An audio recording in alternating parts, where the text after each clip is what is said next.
Mbak Erin, tolong nanti di-admit ya kalau ada rekannya bergabung. Oke, Mas, bismillah, Assalamualaikum warahmatullahi wabarakatuh. Salam sejahtera untuk kita Waalaikumsalam. semua. Waalaikumsalam. Sebelum kita mulai diskusi hari ini, alangkah lebih baik kita berdoa dulu sesuai dengan agama dan kita masing-masing, agar ilmu yang kita pelajari bermanfaat untuk banyak orang. Berdoa, saya persilakan.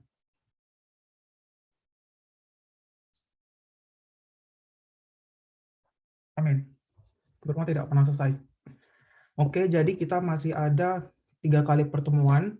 Jadi hari ini kita akan membahas tentang analisis cluster. Terus minggu depan nanti akan ada dosen tamu untuk menjelaskan lebih detail lagi penggunaan supply quotient model gitu. Kalau ada rekan-rekan yang menggunakan SEM untuk tesis. Terus yang terakhir di minggu terakhir kita akan belajar tentang dasar-dasar metode non parametrik kayak pengujian gampang aja. Kabel-Tokson gitu, Mann-Whitney. Jadi lebih mudah gitu. Terus juga di EMAS saya sudah upload untuk deadline proposal UAS. Jadi nanti bisa dilihat ketentuannya apa-apa saja. Saya sudah cek ternyata untuk proposal UAS itu individu, bukan kelompok. Nah, jadi ada timeline-nya, nanti tolong dilihat lagi gitu. Jadi long story short, kita mulai aja untuk pelajaran hari ini.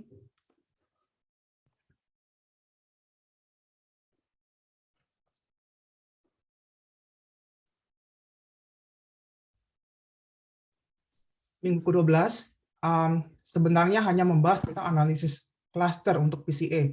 Tapi saya pikir kalau hanya menggunakan PCA saja mungkin nggak terlalu bisa digunakan untuk tesis sih. Jadi saya tambahkan juga gitu alternatifnya K-means sama K-meduits. Jadi maksud saya adalah ya kita harus belajar dasarnya dulu gitu si PCA ini. Tapi lebih dari itu nanti saya ajarkan juga salah satu penerapan untuk cluster K-means sama K-meduits. Jadi tujuannya adalah ketika nanti Mas dan Mbak ingin bikin tesis, mungkin bisa menggunakan dua metode ini, K-means atau K-meduits itu, selain harus menggunakan SEM. Jadi ini ada topik bahasan kita, yaitu tentang analisis komponen utama atau PCA, terus ada K-means, K-meduits, dan ada beberapa pengujian cluster optimum gitu. Kita nanti ada beberapa kriteria pengujian. Kalau untuk cluster ada silhouette dan juga gap statistik. Sebentar.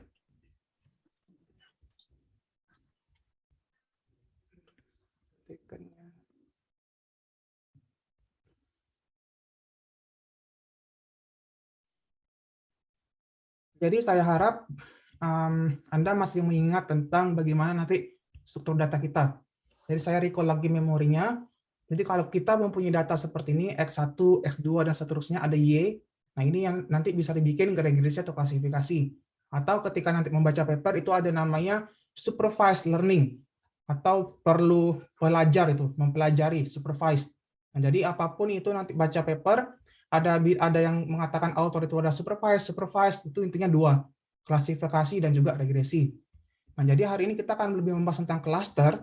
Jadi prinsipalnya adalah di dalam cluster ini dikatakan juga sebagai unsupervised gitu, atau kita tidak perlu pempelajaran, kita tidak perlu label si Y ini. Nah, jadi itu ada dasar perbedaan bagaimana ketika nanti ada data dan kita harus menganaliskan dengan baik dan benar gitu. Nah, jadi si cluster ini kita analisis, dia lebih bersifat nanti kedekatan antar informasi. Nah, jadi makanya salah satu ukuran di cluster itu adalah distance atau jarak. Nah, jadi kita akan membentuk dari cluster-cluster variabel ini kan ada variabel X1, X2, X3. Nah, ini ada observasi misalnya A dan B ini, misalnya A dan B. Nah, kita bisa bikin cluster mengelompokkan kira-kira lokasi manakah, kira-kira observasi manakah, atau lokasi manakah yang dia akan membentuk satu informasi. Nah, jadi ketika dia ada di dalam satu cluster yang sama, maka kita sampaikan bahwa dia memiliki informasi yang sama. Nah, jadi berbeda cluster nanti dia berarti akan ada informasi yang berbeda. Nah, gampangnya seperti ini untuk dasar memahaminya. Misal seperti ini kita ada tiga variabel misalnya A, B, dan C. Nah, jadi misalnya nanti dibentuk cluster A itu mencakup A, B, C terus cluster B ada B dan A, terus cluster C, B, dan A. Nah, jadi ini intinya membuat cluster adalah kita ingin memetakan atau kita ingin membuat pengelompokan itu sesuai sama kriterianya. Nah, jadi itu dasar sekali untuk memahami bagaimana cluster itu sendiri. Nah, jadi bagaimana ukuran ketika kita memilih cluster yang baik. Di sini ada 2 ukuran yang bisa digunain. Di luar itu masih ada banyak lagi, tapi lebih lazimnya digunakan ini aja. Ada silhouette dan juga Duns index. Nah, berbeda kemarin ketika kita menggunakan regression ukuran yang bisa digunakan untuk evaluasi metriknya adalah MSE, root mean square error, R square itu. Ini kan kita sudah belajar di atas 1, 2, 3 ini. Dan juga ada adjusted R square. Nah, jadi maksud saya adalah ketika nanti ingin mengolah data cluster, jangan gunakan R square, karena nggak bisa gitu. Karena kita tidak ingin melihat bagaimana hubungannya antara X sama Y. Kita tidak ada variabel Y di sana. Jadi, untuk mengevaluasi kedekatannya adalah kita menggunakan 2 kriteria ini, silhouette coefficient dan juga Duns index. Nah, itu adalah dasar ketika kita memahami cluster. Nah, kita masuk ke slide. Jadi, sudah saya sampaikan bahwa cluster ini adalah kita mengelompokkan berdasarkan informasi yang sama. Nah, jadi maksudnya adalah misal kita berteman dengan siapa? Nah, kita berteman dengan mereka kan sesuai dengan ritme kita gitu. Jadi kalau kita rooming dengan teman, ya berarti kita nggak masuk ke klasternya dia. Nah, jadi klaster itu juga salah satu melabelkan informasi kedekatan antar observasi. Nah, terus di dalam bidang pemasaran atau bisnis, klaster juga bisa digunakan untuk segmentasi. Misalnya ketika kita ingin membentuk, kita ada produk, kita ingin membentukkan mana segmentasi yang kita bisa untuk pasar yang optimal, kita bisa gunakan cluster. Jadi kita memetakan apakah produk ini cocok untuk dimensi masyarakat yang milenial generasinya atau baby boomers gitu. Jadi kita bisa membuat cluster di sana antar kedekatan jarak. Terus yang ketiga, untuk analisis cluster ini bisa digunakan untuk membuat indeks. Nah, jadi beberapa paper-paper yang mungkin nanti bisa dibaca, ya saya juga banyak membuat tentang indeks. Nah, indeks ini bisa digunakan cluster. Jadi kita bisa membuat cluster kebencanaan, kita bisa membuat cluster kerentanan bisnis, kita bisa membuat cluster kerentanan sosial, kita bisa membuat cluster kerentanan akses informasi atau bidang digital, itu juga bisa. Jadi tujuan dari cluster adalah kita membuat bagaimana kita membuat analisis kedekatan antar jarak tersebut. Nah, itu ada salah satu turunan di cluster. Makanya saya ulangi lagi, di dalam cluster itu kita tidak ada X, kita tidak ada Y. Yang kita punya ada X. Nah, jadi ini kita punya variabel X, X1, X2 sampai Xn. Jadi berapa banyak variabel X kita yang kita gunakan. Jadi jangan keliru lagi, untuk cluster kita hanya ada X, kita tidak ada Y di sana. Nah, untuk metode analisis di cluster ini banyak sekali contoh-contohnya. Ada hierarki, ada non-hierarki, ada k-means, ada k-mods, ada k-median, dan lain. Banyak sekali metode yang bisa digunakan. Terus nanti ada yang lebih lanjut lagi, ketika nanti Anda mengambil mata kuliah data science, nanti saya ajarkan dasarnya ketika menggunakan neural network. Jadi kita bisa gunakan SOM atau self-organized mapping. Nanti itu lebih lanjut lagi topiknya. Yang ketiga, bisa digunakan untuk algoritma fuzzy k-means, kalau mau menggunakan di sana. Yang keempat, menggunakan algoritma genetik atau algoritma PSO. Nah, ini lebih lanjut lagi, pembentukan cluster. Nah, jadi di dalam analisis cluster ini, masalah kita adalah satu, menentukan jumlah cluster optimal. Nah, masalah kita cuma satu di sana, berbeda dengan regresi. Regresi masalah kita banyak, menentukan gimana variabel signifikan, kita harus uji F dulu, dan lain-lain gitu. Tapi kalau cluster, masalah kita hanya bagaimana kita menentukan jumlah cluster optimal. Apakah cluster 2, 3, 4, 5. Nah, kan kalau kita membentuk cluster kan harus ada threshold-nya ya, harus ada batasannya gitu, agar tidak terlalu berlebihan cluster yang dibikin. Nah, jadi masalahnya hanya menentukan bagaimana jumlah cluster optimal. Nah, di sini ada salah satu paper saya yang terbit, nanti bisa dibaca lebih detail lagi. Di sini saya jelaskan bagaimana prosedurnya setiap perbedaan di cluster.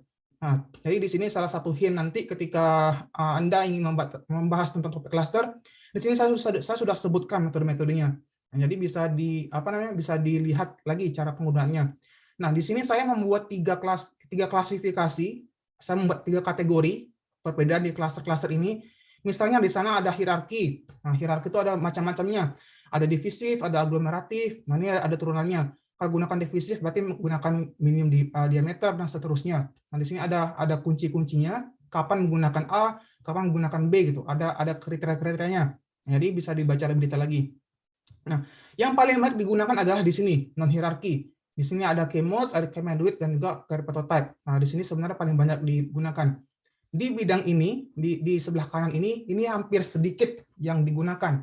Karena di sini menggunakan salah satu prinsip machine learning atau ketika kita mempunyai data berdimensi besar.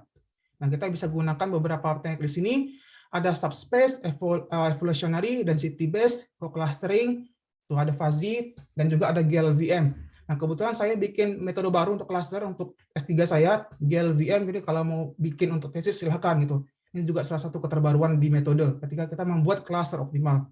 Nah, jadi ini nanti bisa sebagai panduan ketika bingung mau memilih mana ya metode cluster yang bisa digunain.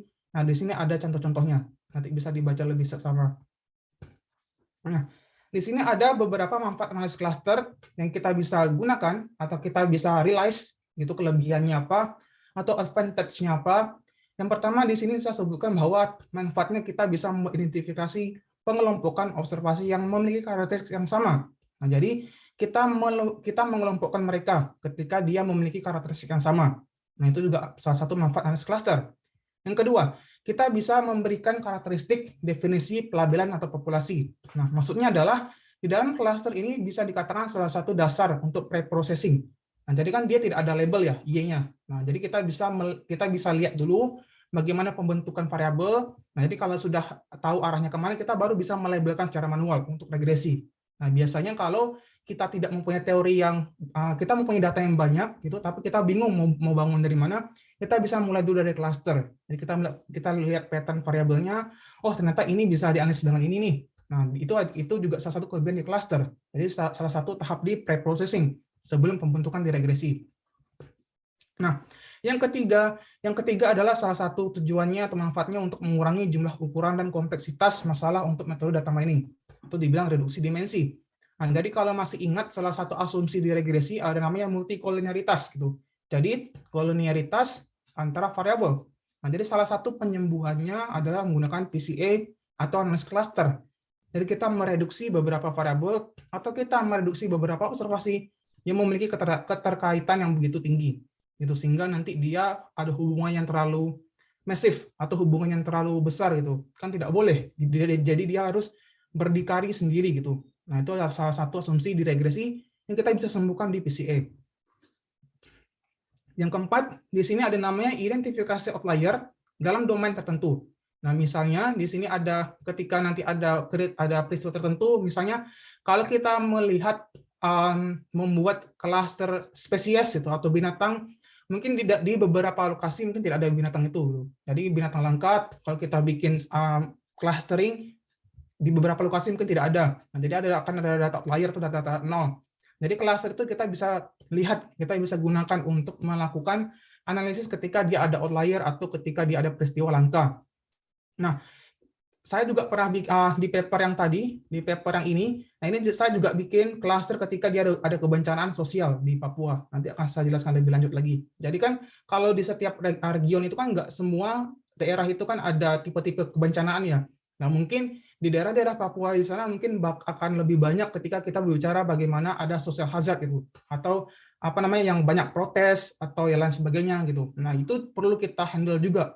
Jadi beberapa peristiwa langka yang mungkin tidak terjadi di beberapa region itu kita bisa identifikasi sebagai outlier. Nah, tapi itu jangan dibuang. Itu juga salah satu informasi yang penting gitu. Kita bisa labelkan itu di cluster. Ini sudah. Nah, jadi intinya adalah di dalam cluster itu kita ingin melihat kedekatan antar jarak ya. Nah, jadi makanya di sini ada beberapa jarak yang bisa digunakan. Nanti saya ajarkan di SPSS juga gitu. Di sini ada pilihan-pilihannya, ada Euclid, ada Cosin, ada Manhattan, ada Minkowski. Ini macam-macamnya. Tapi yang paling lazim digunakan adalah tiga ini, Euclid, Manhattan, dan juga Spearman. Nggak ada di sini. Biasanya tiga aja yang gunain, Euclid, Manhattan, sama Spearman. Nah, ini ada turun-turunannya lagi, ada Cosin, ada Hamming. Nah, ini nanti bisa diekspor lagi gitu. Nah, jadi lebih gampangnya adalah nanti ketika masih nggak tahu mau bikin tesis tentang apa, bisa kok dibikin perbandingan gitu. Bagaimana akurasinya ketika digunakan Euclid, ketika digunakan Manhattan gitu. Apakah berbeda nilai klasternya? Itu juga salah satu topik yang menarik untuk dibikin analisis cluster. Nah, kita masuk ke PCA. Jadi PCA adalah salah satu metode yang paling dasar ketika kita berbicara di cluster. Nah, ini adalah sesepuhnya gitu kalau di cluster. Nah, di dalam dasar PCA ini ada dua pengujian atau dua asumsi yang kita bisa lihat dulu. Yang pertama adalah pengujian kecukupan data. Tujuannya untuk apa? Tujuannya kan karena kita PC ini kan kita mereduksi variabel ya. Nah, jadi kita ingin melihat dulu kira-kira variabel yang kita reduksikan itu cukup apa tidak gitu. Jadi ada ukuran-ukurannya. Jadi ketika nilai 0 sampai 0,5 berarti nilainya bila cukup juga enggak gitu. Nah, jadi ada ukuran-ukurannya lah kapan kita mereduksi variabel. Nah, jadi sini ada dua ukurannya, di SPSS sama di R juga ada, nanti saya ajarkan. Yang kedua di sini asumsinya juga ada multikolinialitas. Nah, ini saya sebutkan tadi ketika kita gunakan regresi. Nah, jadi kalau digunakan regresi nanti kalau dia ada asumsi terpenuhi asumsi multikol, ya kita harus sembuhkan itu, gunakan PCA.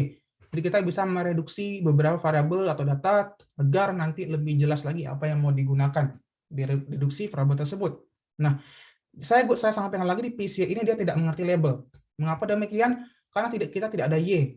Nah, jadi kita hanya punya variabel X, kita hanya melihat bagaimana kedekatan antara jaraknya saja. Nah, makanya di sini PCA itu dia tidak mengerti label. Dan sama semuanya. Untuk analisis cluster juga dibilang dia tidak mengerti label, karena dia tidak ada Y. Nah, di sini ada dasar teori untuk PCA, nanti bisa dipahami lagi lebih detail lagi. Saya coba jelaskan secara sederhana. Nah, di sini sebenarnya rumusnya sama seperti regresi berganda. Kita ada A1, misalnya ada alfa plus beta 1. Nah, tapi di PCA ini kita melihat bagaimana ukuran-ukuran di PCA ini atau di ukuran prinsipal komponen. Nah, maka di sini hanya ada XX saja karena dia hanya variabel X, kita tidak ada Y. Nah, jadi intinya adalah kita nanti mencari bagaimana nilai eigen gitu di lambda ini. Nah, jadi ketika nanti ada beberapa dimensi, kita bisa mereduksikan di beberapa PC di sini. Ada PC1, PC2 sampai PC4, PCP. Nah, jadi masalahnya adalah bagaimana menentukan PC ini. Apakah hanya cukup untuk PC1, apakah hanya cukup PC2? Nah, itu ada pengujiannya nanti, ada pengujian dari scriptplot. Nanti saya ajarkan juga. Nah, jadi ini maksudnya adalah di dalam A11 ini dan seterusnya ini nanti koefisiennya gitu. Nanti kita ada koefisien. Nah, misalnya di sini ada dua, misalnya anggaplah kita ada dua variabel, X1 sampai X2. Ya berarti dia hanya ada dua koefisien aja. Jadi mengikuti berapa banyak variabel kita itu di koefisiennya. Nah, jadi intinya nanti kita menentukan di K ini berapa banyak nanti klaster yang kita bisa gunakan atau degree-nya atau nanti derajatnya gitu. Jadi masalah di klaster itu yang paling utama adalah bagaimana menentukan kelompok atau kelas yang paling optimal. Nah, kita bisa nanti mencoba dari K ini 1 sampai sekian gitu. Nah, jadi nanti balik lagi ke teori juga gitu. Misalnya kalau kita ingin menganalisis masalah kerentanaan bencana di Indonesia. Nah, kita kan nggak bisa ya bikin hanya 2 klaster gitu. Kita perlu bikin beberapa klaster. Jadi lebih terlihat lagi secara visualisasi bagaimana pengelompokan secara nasional gitu. Misalnya daerah Jawa kayak gimana, Sumatera kayak gimana. Khawatirnya kalau kita hanya gunakan 2 klaster mungkin tak terlalu menjawab, tak terlalu tervisualisasi secara bagus gitu pembentukannya. Nah, jadi ada beberapa paradigma yang harus kita benahi juga gitu. Jadi kalau untuk klaster ini jangan terlalu saklek-saklek lah. Kalau kita punya script dia 3, tapi kita balik lagi ke teori, 3 itu nggak cukup kita punya klaster. Kita bisa maksimalkan sampai 4 atau sampai 5. Nah, nanti saya ajarkan juga caranya. Nah, di sini ada asumsinya. Ada asumsinya yang ketika kita gunakan PCA, ada 2 kriteria yang bisa gunakan, yaitu MSA dan juga KMO. MSA adalah Measure of Sampling Adequacy, dan KMO adalah Kaiser-Meyer-Olkin. Nah, jadi syaratnya adalah nilai MSA dan KMO ini ketika kita uji, dia harus lebih besar daripada 0,5 agar kita bisa sampaikan bahwa kita mereduksi informasi dengan tepat. Nah, jadi kan di PC ini kan kita mereduksi informasi ya. Nih, anggaplah kita ada 1000 variabel tuh, misalnya X1 sampai X1000. Nah, jadi sebenarnya di dalam PC ini sudah mencakup semua 1000 variabel. Jadi bisa 1000 variabel itu sudah tercakup di dalam satu PC. Nah, jadi semakin rendah PC ini nanti akan semakin berbeda pula nilai variabel di sini. Nah, jadi kalau di atas ada 800, belum tentu di sini ada 800, bisa jadi ini hanya ada 70 tuh. Atau seterusnya sampai ke PC 4 misalnya, dia ada 70. Nah, jadi tantangan kita menentukan mana yang terbaik, PC1 kah, PC2 kah, atau PC sekian kah. Nah, jadi caranya adalah nanti kita melihat di nilai KMO ini, sampai berapa PC yang paling optimal. Nah, jadi misalnya nanti di PC1 kita dapat KMO-nya 0,4 gitu. Misalnya di PC2 nilainya 0,5, di PC3 nilainya 0,7. Ya kita pakai ke PC3 aja. Karena nilai KMO-nya itu 0,7. Walaupun dia akan terlihat lebih rumit lagi gitu. Tapi nggak apa-apa, itu salah satu yang terbaik lagi untuk memilih cluster. Nah, ini ada beberapa kriterianya pemilihan PC terbaik, bagaimana ketika memilih PC yang terbaik. Nah, di sini ada cara-caranya. Yang pertama kita melihat bagaimana nilai total variannya. Nanti di gambar biplot nanti ada keterangan namanya variance gitu. Jadi yang disampaikan PC yang baik adalah ketika dia mampu menerangkan varian data itu sekitar 70-80%. Nah, itu dibilang PC-nya adalah PC yang baik gitu. Yang ketiga, kita bisa gunakan scriptpot yang saya sampaikan tadi seperti ini. Ini namanya scriptpot ya.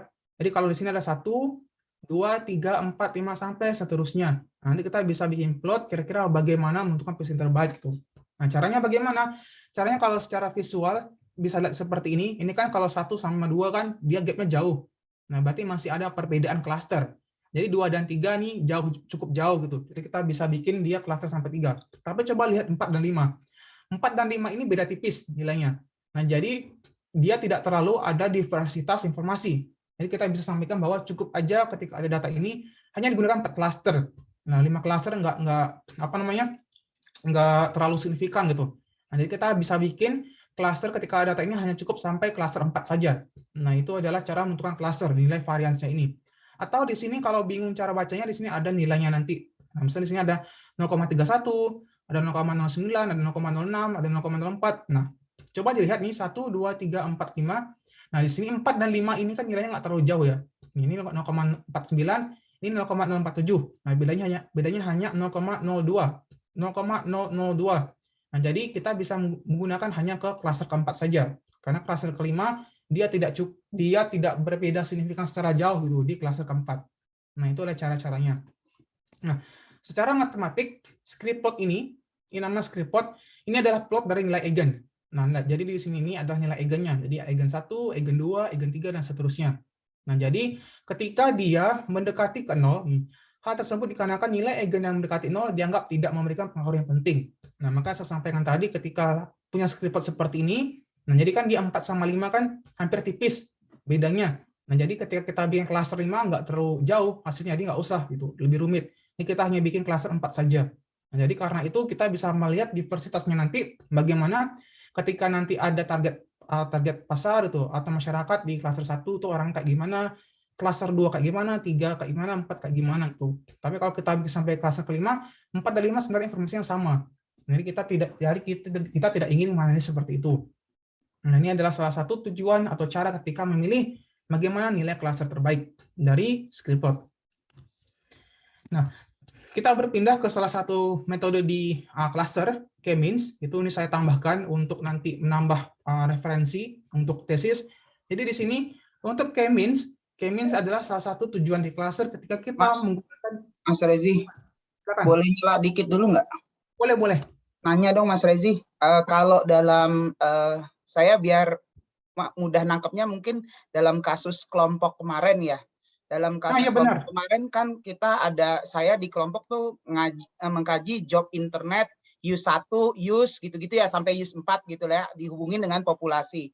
Nah, PCA ini apakah kita mengkaji job in 1, kedua atau justru masing-masing klasternya? Jadi ada Sumatera, kemarin kan ada kabupaten sama kota ya, ada 503 kabupaten dan kota. Nah, kita mengkaji masing-masing itunya atau hubungan antara INT 1, INT 2 gitu loh Mas. Pengen tahu nih Mas logikanya biar rada nangkep nggak ketinggalan. Itu aja Mas Rezi. Ini kan data kemarin ya, ada beberapa variabel. Sampai 5, ada juga variabel ini.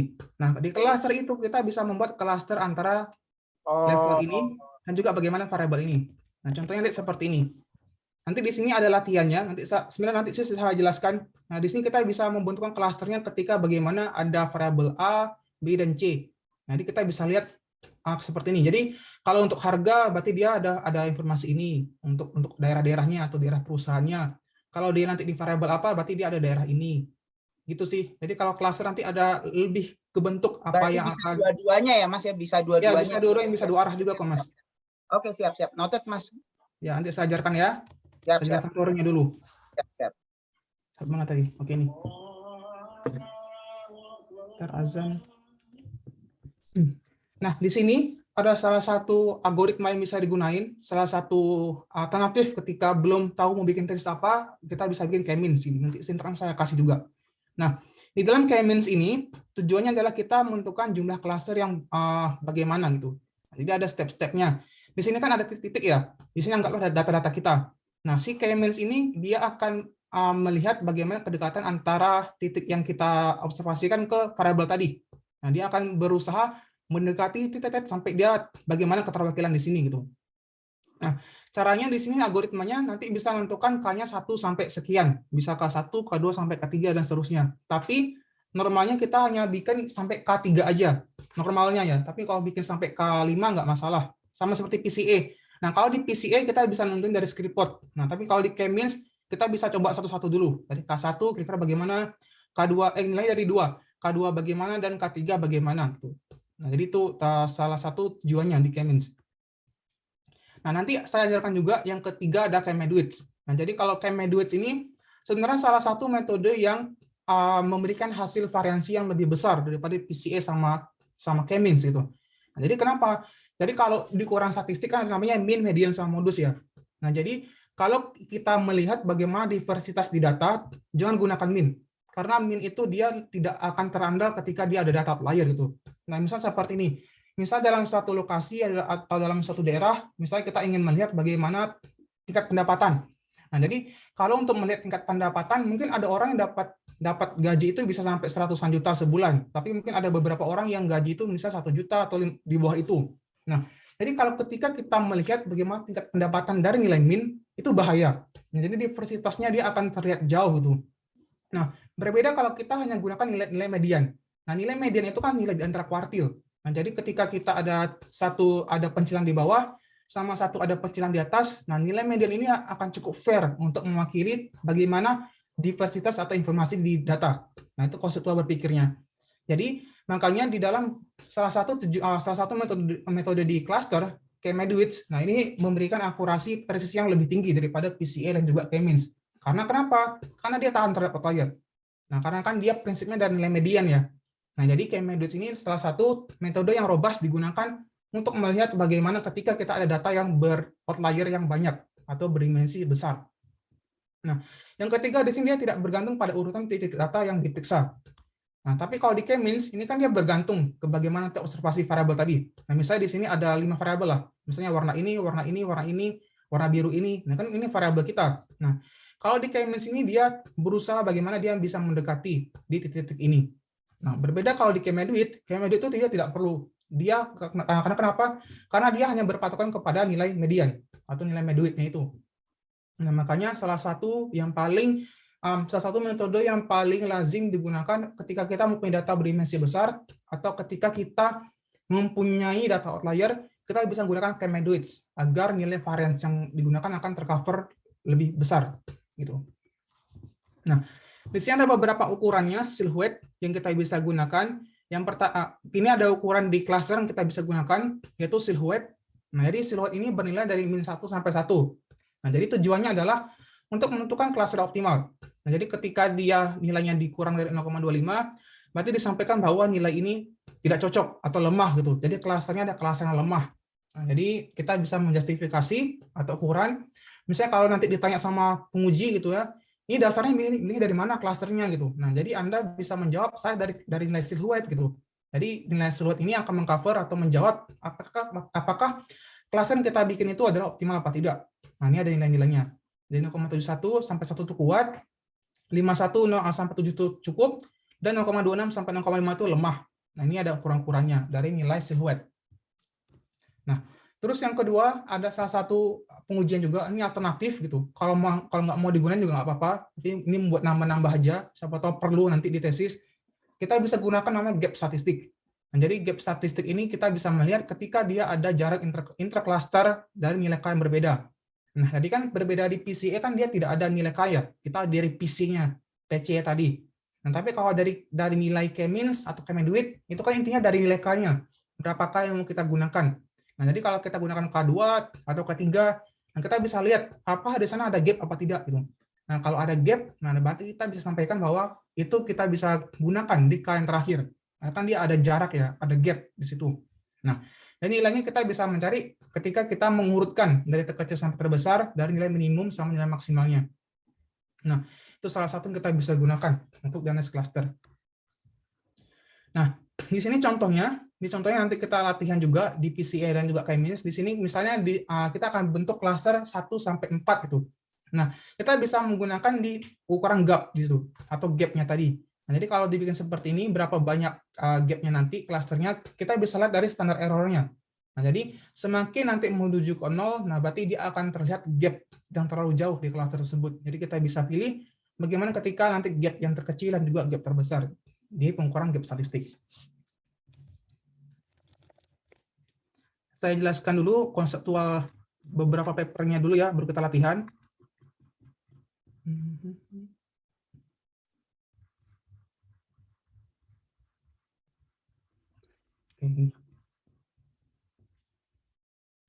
Nah, di paper ini, dia menggunakan beberapa metode cluster, yaitu K-means, ada hierarchical clustering, dan juga PCA. Nah, dia ingin menentukan bagaimana cluster segmentation. Bagaimana ketika dia ingin membentuk segmentasi customer. Nah, di sini dia ada datanya seperti konsepnya sama seperti data UTS. Nah, kalau data UTS kan ada data 503 observasi. Nah, kita kan ada 503 observasi ya di sini. Ya, 503 observasi. Nah, sama kita ingin membentuk cluster bagaimana ketika dia ada data observasinya ketika dia kabupaten kota atau perusahaan nanti, dan bagaimana ketika dia ada variabel-variabel ini.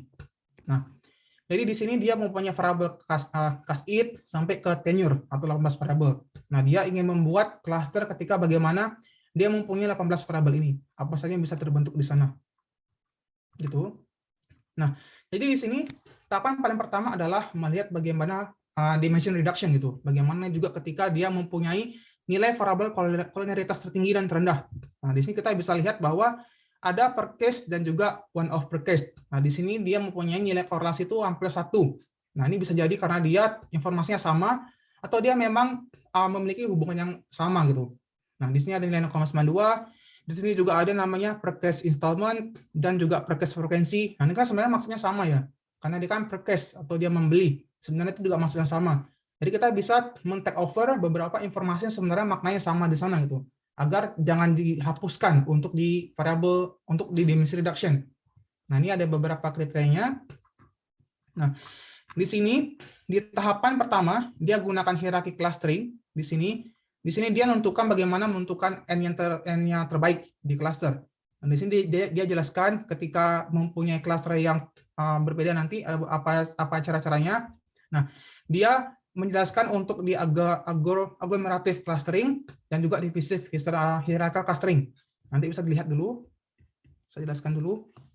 Nah, jadi di sini ada beberapa tampilan di cluster yang bisa digunakan. Itu pertama dendrogram. Nah, jadi selain nanti bikin spasial cluster, kita juga bisa bikin dendrogram. Nanti akan ada perbedaan bagaimana ketika dia mencakupi cluster-cluster di sana gitu. Nah, kita bisa gunakan dendrogram seperti ini. Nah, kalau di gambar ini dia menjelaskan bagaimana memilih cluster optimal. Nah, tadi kan saya jelaskan dari last report ya. Nah, jadi scriptnya adalah ketika kita punya 1 sampai 10 ini, nah, jadi ada batasannya. Jadi ketika seperti ini 1, 2, 3, nah kita bisa pakai 3 aja. Mengapa demikian? Karena coba lihat patahannya gitu. 1 sampai 2 nih patahannya kan terlalu ada gap ya. 2 dan 3 kan patahannya juga cukup tinggi. Jadi 3 sama 4 ini kan dia cenderung konstan dia, atau cenderung sama sampai klaster ke-7. Nah, jadi kita bisa pangkas hanya bikin sampai klaster ke-3 aja. Mengapa demikian? Karena kalau kita bikin sampai klaster 4, klaster ke-5, klaster ke-6, klaster ke-7, sebenarnya klasternya sama informasinya. Jadi apa namanya? Nggak cukup baik lah untuk representatif dari masalah kita. Dan kita bisa mengcoverkan hanya klaster ke-3 saja gitu. Jadi 4, 5, 6 nggak usah. Jadi kita bikin kelompok ke klaster ke-3. Nah, ini dia juga menggunakan nilai silhouette tadi. Nah, ini kan nilainya tadi saya sebutkan bahwa dari nilai 0,25 sampai 0,56 ya. Nah, di sini sebenarnya kalau dilihat dari nilai silhouette ini kan batasnya nilai 0,2. Nah, sebenarnya klaster yang dibikin ya nggak cukup baik gitu karena dia tidak ada di nilai 0,5 ke atas gitu. Nah, itu bisa diantisipasi juga ketika bagaimana kita menganalisis keterandalan di klaster tersebut, apakah optimal apa tidak. Nah, kita bisa menggunakan namanya silhouette index. Sebentar. Oke, itu dulu. Saya ajarkan dulu untuk analisisnya. Nanti kita pindah lagi ke teorinya, biar nggak bingung. Yang pertama, saya pakai SPSS dulu. Nah, anggaplah di sini saya ingin melihat bagaimana segmentasi pasar, misalnya memilih ada perusahaan, ada beberapa variabel, ada variabel harum, harga, dan juga kemasan. Nah, ini apa namanya, data bohongan ya, hanya untuk melihat aja bagaimana ketika perusahaan ini ada 24 perusahaan, ketika dia ingin melihat bagaimana apa namanya saingan pasarnya gitu. Nah, jadinya ada variabel harum, ada variabel harga, dan variabel kemasan. Nah, misalnya harum ini ketika kita tanya ke responden, kita bikin skala, misalnya 1 sampai 3 dia bilang nggak harum gitu. Atau 4 sampai 5 dibilang harum, dan seterusnya. Ini dummy, itu data bohongan. Nah, di sini juga ada kemasan. Ketika dibikin kemasan demikian, nah kita bisa lihat apakah responden suka apa tidak. Itu bisa bikin juga. Nah, di sini kita ingin melihat bagaimana ketika responden suka ketika dia ada harum, itu variabel harum, harganya ada kemasannya bagaimana. Jadi kita bisa bikin klasternya. Caranya di sini kita bisa klik analyze. Terus di sini kita lihat bagaimana menggunakan classify itu. Nah, sini ada pilihan-pilihannya ya. Ada two-step cluster, ada k-means cluster, ada hierarchical cluster, ada cluster silhouette. Nah, nanti bisa dicoba satu-satu bagaimana analisisnya. Yang kedua di sini ada namanya dimension reduction. Nah, di sini juga ada beberapa turunan yang kita bisa gunakan. Ada vektor, ada analisis korespondensi, sama juga optimal scaling. Nah, kita coba yang atas dulu. Kita coba di two-step cluster. Nah, di sini kalau dia variabel yang bernilai seperti ini namanya string, gitu. Nama itu nggak bisa kita olah. Yang kita bisa olah adalah data dia bernilai nilai ada nominal atau interval gitu. Nah, ini masuk ke sini. Terus option di sini. Nah, ini ada beberapa ukurannya, nggak usah diklik. Nah, di sini ada beberapa yang bisa kita ganti. Ada log likelihood untuk menguji distance-nya, nggak usah. Kita pakai ini aja dulu untuk latihan. Misalnya diklik OK. Nah, di sini kita lihat kalau kita membuat 2 klaster, nah di sini dapat dikatakan bahwa ada ukurannya ya, gitu. Ada poor, ada fair, sama good.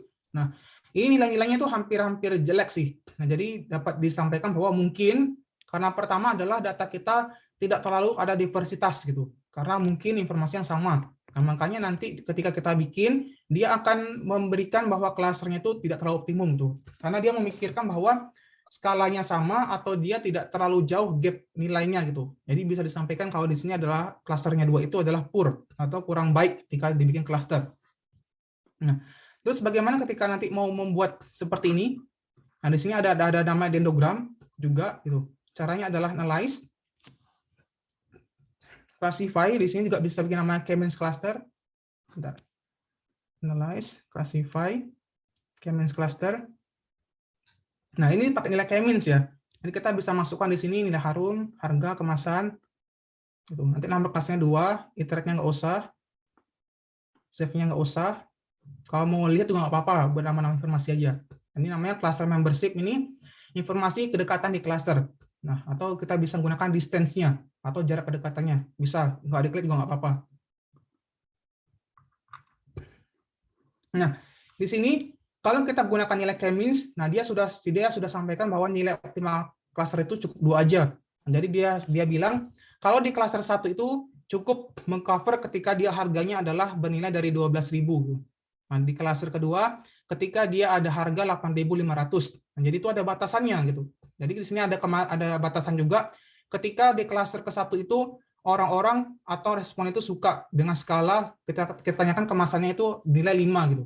Jadi kan kalau kita bikin skala kan ada 1 sampai sekian lah. Nah, jadi ini kita ada intervalnya. Jadi di klaster ke-1 mencakup nilai ketika kita tanyakan ke respon itu skalanya 5 dan juga 5. Nah, di klaster kedua ketika dia ada skalanya benar dari 4 gitu dan kemasannya ada 3,67. Nah, ini ketika kita dapatkan informasi di klaster. Nah, jadi ini ada salah satu tujuan untuk dianalisis cluster. Kita dapat informasi bagaimana diversitas dari data kita. Nah, ketika data harum, harga, dan kemasan. Ini gampang dulu ya, nanti saya ajarkan yang lebih rumit lagi. Di sini juga ada lagi untuk cluster. Di sini ada namanya hierarchical cluster. Bisa diklik.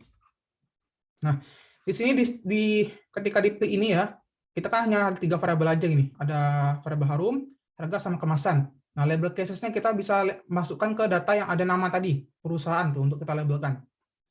Nah, di statistik ini kita nggak usah klik yang lain-lain dulu, pilih aja di sini aglomeratif.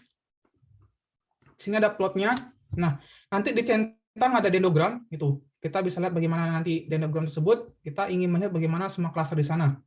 Nah, di sini ada metodenya. Di sini ada banyak sekali pilihan yang tadi bisa kita gunakan. Nanti bisa gunakan within groups, ada nearest neighbor, nah ada centroid. Jadi berbeda nanti dapat, ya berbeda juga analisisnya. Nah, jadi kalau ingat tadi di PPT, kan ada ukuran jarak ya. Ada Euclid, ada Cousin, ada Person, gitu. Ada Chebyshev, ada Bloch, Minkowski. Nah, jadi nanti bisa dirubah, coba satu-satu, bagaimana hasilnya gitu. Ketika kita gunakan Euclid, hasilnya kayak gimana? Cousin hasilnya kayak gimana? Nah, biasanya hasilnya juga akan berubah karena dia akan recognize dari bagaimana kedekatan dari variabel. Jadi berbeda jarak juga akan berbeda juga hasilnya. Jadi contohnya di sini pakai Euclid aja lah yang lazim. Kita continue. Oke. Nah, di sini dia akan dapat informasi data kita berapa banyak. Nah, ini kan observasi kita adalah 24. Jadi kita dapat sampaikan bahwa semua data kita sudah diolah gitu, karena dia 100% di sini. Nah, di sini sebentar. Nah, di sini ada namanya agglomeration schedule. Nah, di sini ada beberapa informasi, cluster 1, 2 dan seterusnya. Nah, jadi maksudnya seperti ini. Jadi maksudnya ketika dia hanya ada 2 klaster, nah jadi dia akan terjawab data-datanya masuk ke mana saja itu. Ada 13, 15, 12. Nah, jadi klaster 1 mencakupi informasi di sini. Nah, maksudnya adalah urutannya ya. Jadi di klaster 1 yang paling penting adalah di perusahaan 13, 15, 12 sampai seterusnya gitu. Nah, tapi kalau di klaster kedua, informasi yang paling penting di sana adalah variabel 21 atau perusahaan ke-21 gitu, atau data ke-21. Nah, jadi ini salah satu cara membacanya ketika menginterpretasi dalam agglomerative schedule. Nah, terus kita pindah ke bawah. Di sini ada number of cluster tadi. Nah, ini juga bisa dilihat bagaimana ketika kita mempunyai cases yang tadi ya. Nah, di sini hanya untuk visualisasi saja, jadi nggak usah di reasoningkan karena tidak terlalu banyak berarti.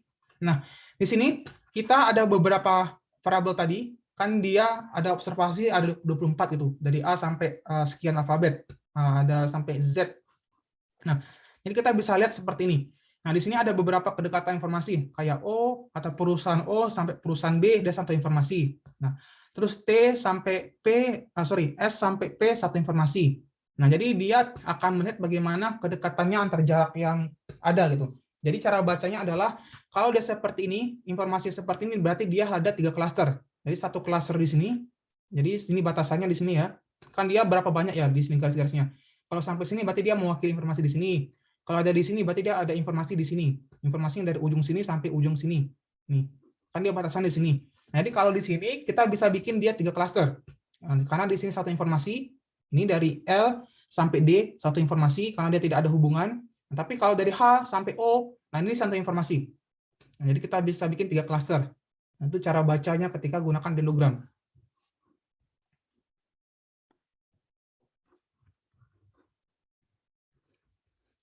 Terus yang kedua, nah ini datanya masih sama, data tadi, data bohong-bohongan, data perusahaan itu. Nah, di sini masih ada 3 variabel, ada harum, ada harga, ada kemasan tadi. Nah, ini ada tadi nilainya, nilai apa namanya, pertanyaan di kuesioner ya, contoh-contoh aja. Ada 4, 5 seterusnya, ada harga dan seterusnya gitu. Nah, kita bisa bikin klaster juga, lebih gampang karena tinggal di running aja. Nah, di sini bisa di running, ada autoplot. Nah, di sini kan ada nilai nih, variansinya. Nah, jadi kita sampaikan bahwa nilai PC yang tadi dia bisa mengcover sebesar 65% dari nilai variannya. Jadi kita bisa sampaikan bahwa PCI ini ya cukup baik lah untuk mengcover informasi di variabel kita gitu. Karena nilai PC-nya variansi tadi adalah nilainya 65%, cukup baik.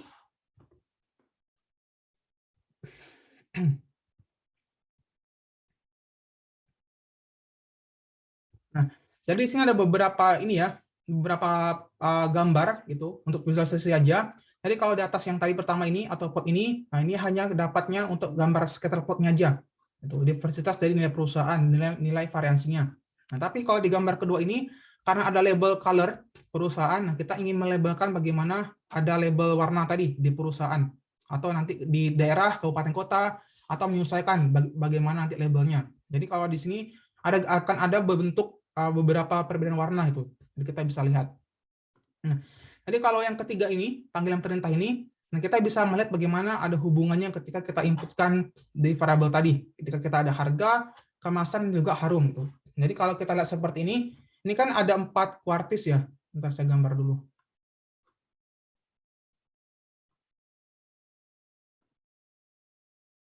Ini kan sebenarnya ada 4 ini nih, 4 daerah atau region. Nah, 1, 2, 3, 4. Nah, jadi kalau lihat seperti ini, sebenarnya si kemasan ini dan harum ini dia ada di satu informasi. Nah, jadi kalau disimpulkan bahwa si kemasan harum ini dapat kita recognize sebagai informasi yang berbeda dengan harga.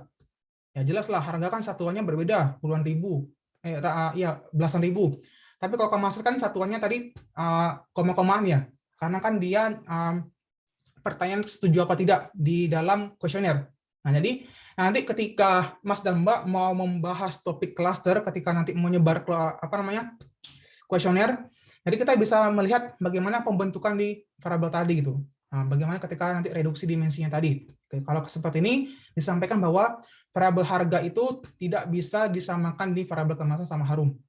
Nah, jadi kan ini kan ya jelas secara data kan karena dia beda skala atau dia berbeda informasi. Tapi kalau nanti bikin beberapa pertanyaan gitu, apakah suka, apakah tidak gitu, apakah suka warna ini, apakah suka bau ini. Nah kan ada bakal banyak pertanyaan untuk preference itu. Ketika dia benar-benar suka, apa dia benar-benar tertarik. Nah, nanti bisa dibikin biplot seperti ini. Jadi akan terbentuklah bagaimana informasi di variabel-variabel tadi atau informasi di sub-sub pertanyaan tadi gitu. Jadi kita bisa bikin di cluster ini. Nah ini caranya untuk melihat bagaimana informasi-informasi di data.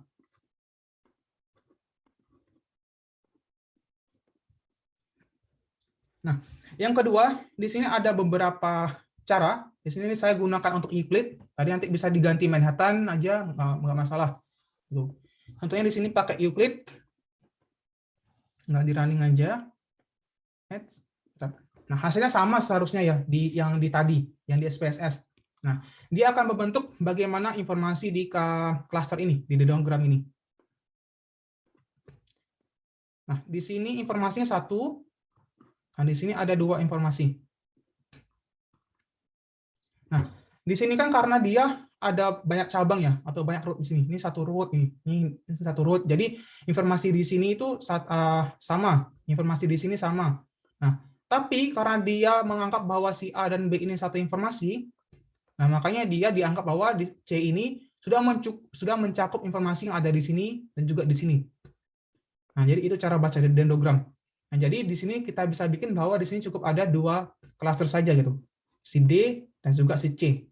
Karena D ini mencakup di data D ini mencakup perusahaan 7, 4 sampai 9 dan C ini udah mencakup informasi perusahaan 16 sampai perusahaan 13. Jadi itu cara membaca dendrogram. Mudah nggak? Mudah ya, karena gampang ya. Mas. Ya. Itu yang di bawahnya itu subcluster gitu ya, Mas Rezi? Iya, ya, jadi kan sebenarnya ini kan anak-anaknya Mas ya. Gimana ngomongnya? Nah, misalnya di sini ada A. Nah, di sini misalnya kita ada B dan C. Nah, jadi dia semakin mewakili sampai ke atas itu, nah itu anaknya gitu. Jadi ini bapaknya si B ini. Nah, jadi ini informasi yang ada di B itu. Nah, karena C ini ada 2 cabang terdiri dari ini, jadi kita bikin aja kalau dia cukup ada 2 klaster. Jadi klaster B ini mencakup yang di sini, dan klaster C itu mencakup di sini. Mudah kan? Oke. Mas, sorry mau confirm aja berarti, misal pembagian klaster dari menjadi 2 atau 3 itu tidak masing-masing klaster nggak represent ke jumlah yang hampir sama gitu enggak ya? Tapi enggak akumulasi jarak yang sama gitu ya? Iya benar, jaraknya. Makanya nanti kalau di klaster 1 jarak ya. Betul. Jadi kalau nanti di klaster 1 dia ada 1 2 3 4 5, ada 5 dan ini ada sekian, ya itu memang berbeda. Memang dibilang mungkin perusahaan yang sama itu hanya ini, yang ini berbeda lagi perusahaannya itu. Jadi cluster itu hasilnya nggak apa-apa, malah bagus kan? Jadi kita bisa melihat bagaimana benar-benar perbedaan di observasi. Nah, itu tujuan cluster. Lengkap kan? Oke, saya pindah ke bawah. Izin tanya, Mas. Silakan. Sorry, agak ini. Dari berbagai metode tadi ya, dari PCA ke apa tadi, Meduit tadi dan lainnya tadi, itu pasti kemungkinannya nanti merekomendasikan jumlah klaster yang optimal gitu ya, sama ya? Pasti sama ya? Kalau hasilnya sama beda, Mas. Nggak selalu sama. Bedanya tadi karena di sini, Mas. Bentar. Di sini kan ada nilai variansnya ya. Bentar, saya laring lagi. Nih, di sini yang bedanya nanti di sini nih. Bentar. Di sini ya. Nah, jadi nilai yang tadi cluster itu mencakup 65%. Mengcover informasi tadi. Nah, tapi kalau nanti di uji yang lain mungkin yang pakai Meduit bisa jadi 70, bisa jadi. Nah, kalau gunakan K-means bisa jadi 80, bisa jadi. Nah, jadi tujuannya kan kita nentuin nih mana metode yang dia menghasilkan informasi besar di sini. Itu tujuannya untuk di cluster. Jadi harus kita coba-coba semua metode, kira-kira bagaimana agar dapatin nilai variasi terbesar itu. Itu tujuannya. Kalau menggunakan, izin Mas, melanjutkan pertanyaan. Kalau menggunakan satu metode aja tanpa di cross check lagi dengan metode yang lain, dan dia setara nilai mungkin sudah 70 misalnya pakai PCA gitu ya, 75 misalnya gitu. Itu kita yakin bahwa jumlah cluster yang kita peroleh dari metode itu sudah oke gitu, atau perlu dikonfirmasi lagi dengan metode Kevin atau Meduit tadi? Itu kita bisa pakai nilai siluet aja tadi, Mas. Ada nilai siluet ya. Enggak, serahin dulu.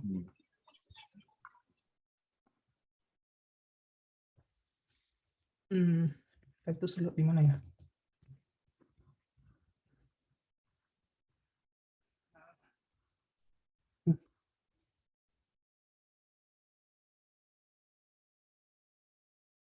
Nah, di sini kan ada nama nilai siluet. Mungkin ini ada batasan ini, poor, fair, sama good. Nah, jadi kalau kita gunakan metode ini gitu, anggaplah ini PCA ya, anggaplah. Nah, jadi misalnya seperti ini, nah didapatkan bahwa nilai cluster kualitasnya, kan namanya kualitas nih, cluster quality. Nah, dia kan hampir-hampir baik enggak, jelek enggak lah gitu lah ya. Nah, jadi bisa cukup cenderung kurang. Cukup lah gitu. Nah, jadi kita bisa reasoningkan, oh berarti yang kita gunakan ya oke-oke aja gitu. Nah, jadi ada penilaiannya dari nilai siluet tadi. Jadi kalau regresi kan ada R-square. Nah, itu kita nggak bisa gunain. Nah, kita bisa pakai nilai siluet di sini. Oh, oke. Oke, Mas. Ya. Terima kasih. Oke, saya pindah yang agak lebih susah lagi. Jadi biar ngerti nanti tesisnya kayak gimana. Nah, di sini, bentar.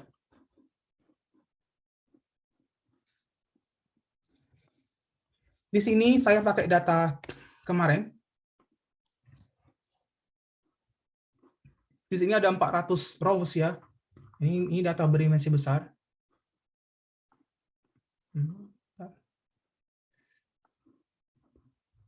Nah, datanya ada variabel penggunaan telepon dan seterusnya gitu. Jadi bisa menyesuaikan nanti. Nah, misalnya di sini tinggal di running aja. Kita butuh variabel faktual. Kita butuh library ini, kita butuh library ini dan library ini. Jadi kalau nggak di running nanti nggak akan ada hasilnya. Nah, kita bisa running dulu.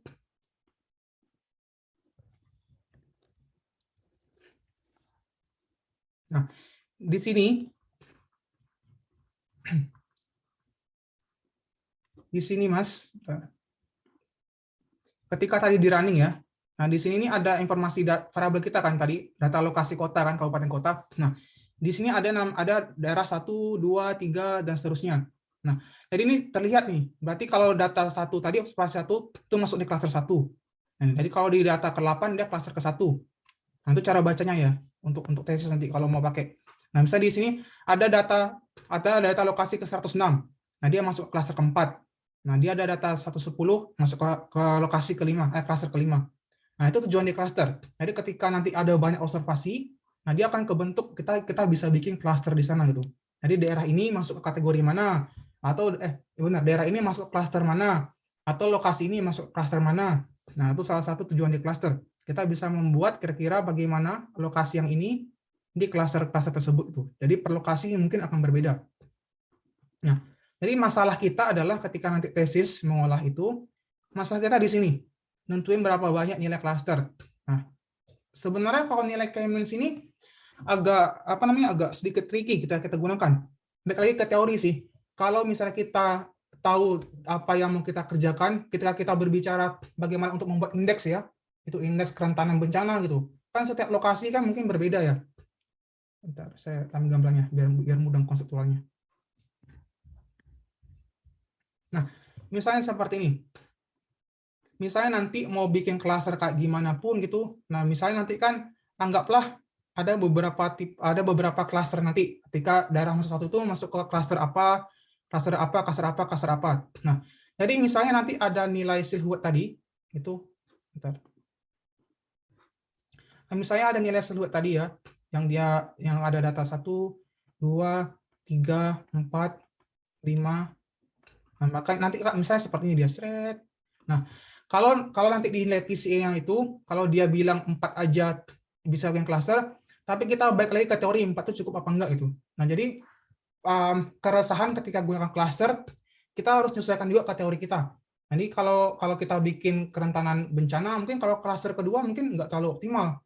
Karena kenapa? Ya karena kalau kita bikin secara nasional ini bikin dua gambar, misalnya hanya ini, hanya vulnerable sama medium, yang nggak akan terjawab secara detail lah bagaimana level kabupaten kota gitu. Nah itu keresahan dibikin cluster gitu. Kalau kita berbicara untuk membangun indeks ya. Nah makanya jangan terlalu saklek-saklek di dalam skill pot ini gitu. Jadi kita bisa menyesuaikan juga di kebutuhan kita, kira-kira mau sampai cluster keberapa. Nah itu agak sedikit tricky sih. Itu juga perlu namanya expert system. Jadi kita balik lagi ke hipotesis kita mau bikin sekompleks apa klaster nanti itu. Mau dibikin klaster perusahaan, mungkin kalau kita bikin klasternya 2, ya nggak terlalu menjawab lah diversitas. Nah, kalau kita bikin klaster kelima, ya mungkin nanti akan ada jawaban kayak tadi, nilai 4 dan 5 itu mungkin nggak terlalu sama gitu. Nah, itu beberapa keresahannya juga sih di klaster. Atau boleh dikatakan begini Mas ya. Gimana Pak? Penjelasan terakhir ini. Semakin banyak klaster, semakin informatif atau semakin spesifik gitu nggak? Kadang itu jadi pedang bermata dua sih Pak. Gimana ya? Kalau semakin banyak klaster, sebenarnya bagus, iya bagus. Tapi kalau kita lihat di skill pot tadi, nilai eigen tadi, itu kan nilai sama seharusnya Pak ya. Oh iya, tidak mencerminkan perbedaan yang signifikan ya istilahnya. Ya, itu maksud saya. Karena nanti nilai eigen ini sama, 4, 5, dan 6, 7 itu sama, ya nggak signifikan. Tapi kita perlu lebih untuk cluster gitu. Nah, itu mau pakai penerapan untuk dibikin indeks, atau untuk menerapkan untuk segmentasi pasar, nah itu yang sering dialami di orang data science. Jadi sebenarnya kita no idea, karena dia nggak ada Y ya Pak ya. Karena dia tidak ada label Y, karena kita hanya belajar kedekatan jarak dari indeks, dari distance X tadi gitu. Nah jadi sebenarnya kelemahan di cluster itu karena kita tidak ada namanya label, kita tidak punya namanya informasi targetnya Y-nya tadi. Nah, makanya itu sangat tricky di cluster. Dia lebih belajar dari informasi di jaraknya antara X itu. Nah itu susahnya di cluster. Berarti emang dia salah satu pendekatannya tadi itu ya kali Mas ya. Kalau angkanya tadi udah cenderung dekat, berarti 4 aja cukup gitu. Karena 4, 5, 6, 7 tadi kan hasilnya relatif selisih-selisih dikit kan ya. Ya, itu tadi kan balik lagi kebutuhan yang saya bilang tadi. Kadang kalau kita saklek di ini, ya itu yang kita dapatkan. Tapi kalau kita harus balik lagi ke teori, ya hasilnya menjawab seperti itu. Jadi agak beda, jadi agak dilema sih kalau bikin cluster. Karena nggak ada ukuran tepatnya. Ya, kalau rawan bencana cuma di klaster 2 saja, rawan dan tidak rawan, ya tidak mencerminkan apapun kalau di peta tadi ya. Nah, itu betul. Ya. Nah, itu maksud saya.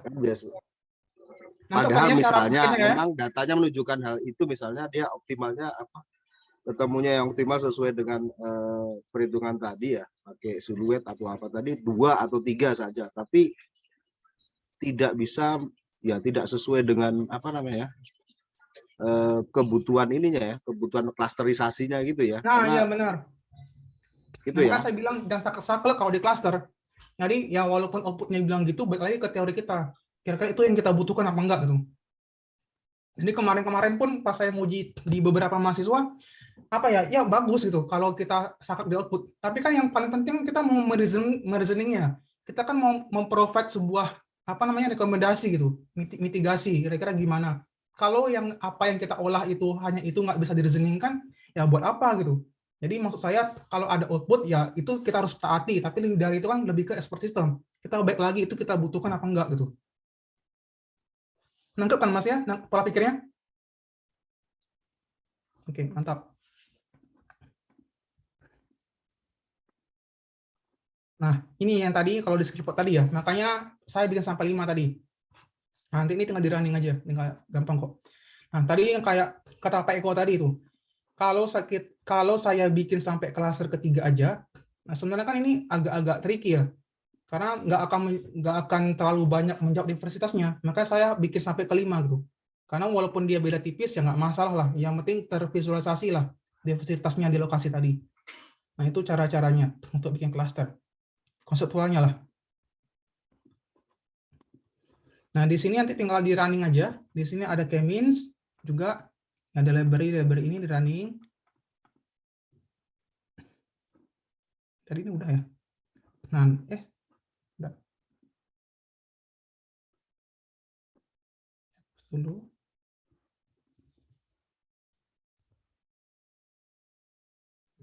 Jadi kalau di sini, nah kalau kita gunakan k-means, dia hanya dapat nilai 31% gitu.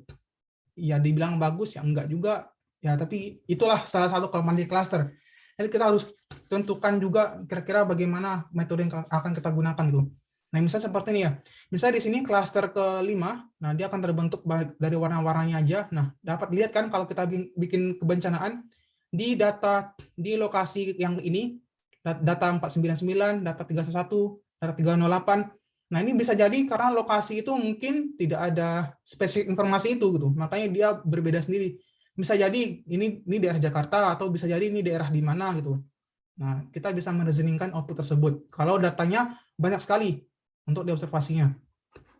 Nah, ini kita sudah gunakan k-means. Nanti ini bisa dicoba-coba menyesuaikan bagaimana data yang ada. Terus kita pindah ke k-meduits. Nah, di sini lebih gampang lagi. Tinggal di running 4 baris saja akan dapat hasilnya. Library, cluster, k-meduits. Nah, di sini kalau di sini kan namanya data 3. Ini kan variabel kita ya, data kita, data 3. Nanti bisa dicoba nih, 2, 3, 4, 5 dan seterusnya. Coba-coba aja. Nah, jadi kalau kita pakai k-meduits lebih bagus dari k-means karena nilainya 40%. Nah, kan di sini loh.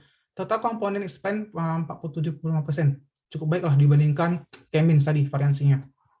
Nah, tapi di sini dapat lihat bahwa silhouette width-nya adalah 0,27. Nah, hampir-hampir jelek silhouette-nya. Nah, jadi bisa jadi karena satu, masalah kita mungkin terlalu besar diversitasnya, karena kan ini datanya 503 kabupaten kota ya. Mungkin kalau kita berbicara masalah Indonesia, ya setiap kabupaten kota ya berbeda pattern-patternnya gitu. Jelas jaraknya itu akan terlihat sangat jauh gitu. Nah, terus nanti harus menyesuaikan juga kira-kira informasi kedekatannya apa saja yang bisa kita gunakan di sana. Nah, contoh ya, kita belajar knowledge management di sini. Nah, contoh di sini. Di sini ada beberapa variabel, ada penggunaan telepon, ada mempunyai telepon apa tidak, ada menggunakan telepon apa tidak. Nah, di sini kan ada kabupaten kota, ada beberapa daerah terluar itu, ada si Mule di Aceh dan seterusnya. Nah, di sini ada kota besarnya, kayak di Banda Aceh, di Sabang di sini. Nah, kalau kita lihat ya jelas lah nilainya bakal lebih besar di antara yang ini. Nah, jadi itu salah satu melihat bagaimana kalau di sana ada keterdekatan informasi per variabel gitu. Nah, misalnya di sini ada variabel lain, contohnya apa ya? Bentar, yang terlihat jauh. Nah, education lah. Nah, kalau nanti dibikin education, ya jelas klasternya mungkin agak sedikit kecil gitu. Karena kan nilai skalanya kan hampir-hampir sama ya, nggak terlalu jauh gitu, ada 86, 19 dan seterusnya. Maksudnya satuannya rank-nya itu nggak terlalu jauh lah, paling dari 30 sampai 80 gitu. Jadi kalau dibikin klaster ya mungkin lebih mudah gitu karena skalanya tipis gitu. Jadi kalau bikin kuesioner, misal bikin pertanyaan dari 0 sampai 7 ya mudah gitu. Karena kan nilai skalanya kan kecil, tapi bagaimana ketika dia datanya besar kayak gini, ketika satuannya berbeda.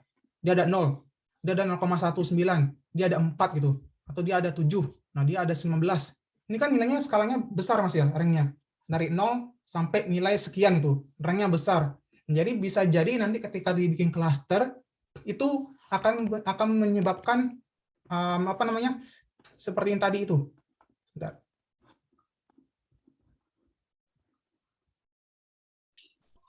Mas, sambil tanya Mas, itu yang kalau datanya tadi 0 itu nggak ada data atau memang hasil datanya 0 gitu ya? Itu dari BPS Mas Eko. Itu artinya apa? Artinya kalau kita baca itu tidak Bisa ada jadi data ya? memang nggak ada informasi. Bisa Ada jadi. informasi ya? Iya, bisa jadi ya. Saya nggak Kalau tidak ada data. informasi itu kan memang bisa diolah juga, Mas? Atau Bisa lah. kita outlier kan? Atau gimana? Bisa Mas Eko, walaupun dia nggak ada informasi data di sana, kita bisa recognize kalau itu memang tidak ada informasi. Jadi 0 itu jangan menganggap bahwa dia tidak ada informasi. 0 itu jangan dianggap bahwa dia tidak ada apa-apa. Nggak ada informasi ya nggak masalah, kita bisa recognize itu. Atau kita bisa gunakan nanti di missing imputation kalau ada 0 gitu. Beda sih, kalau kita mau menganggap 0 itu sebuah informasi, boleh. Kalau kita mau menganggap bahwa 0 itu bukan informasi, nggak masalah. Ntar mana skrip tadi? Mas, sorry. Halo. Ya, silakan Mas Fahmi. Ya, Mas, terkait yang varian tadi, kalau perbedaan variasnya udah terlalu dikit, sedangkan sebenarnya kita ada kebutuhan untuk membuat misal lebih dari 2 atau 3 varian tadi jadi 5 gitu ya, Mas.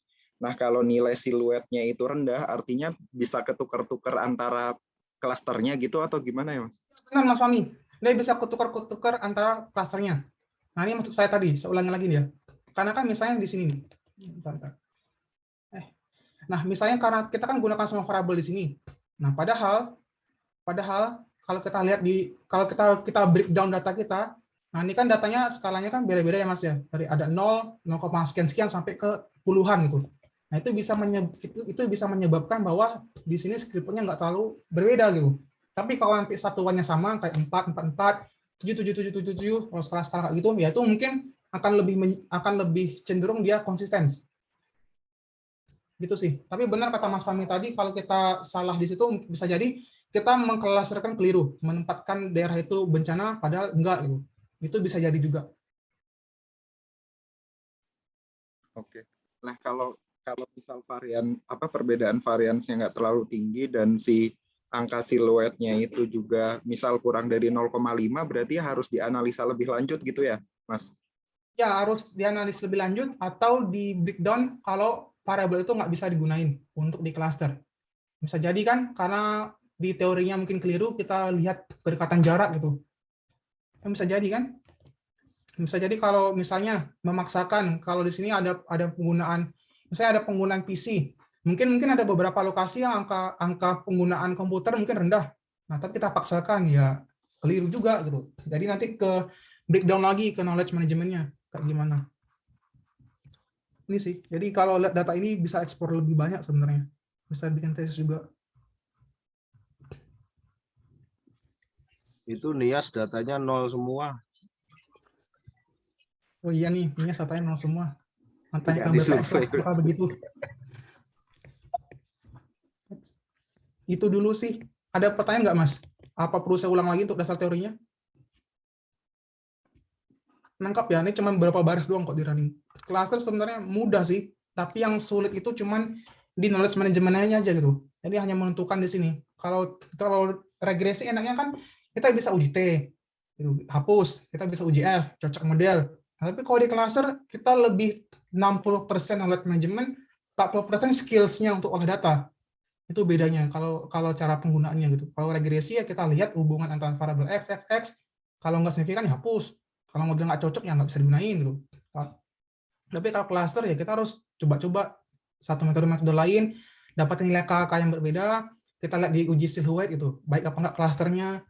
Nah, itu perbedaannya.